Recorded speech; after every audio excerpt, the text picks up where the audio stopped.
বউ তাই কপালের দোষে জায়গা জমি বেচা দিয়া আইসি দূর প্রবাসে। বিদেশেতে কর্ম কইরা আনমু অনেক টাকা, ওরা কপাল জোড়া লইব ঘুরবে ভাগ্যের চাকা।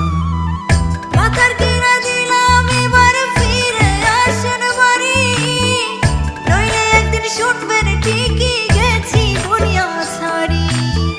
সত্যি কথা বলছি রে বউ, জানতে যদি চাস বলবো শুধু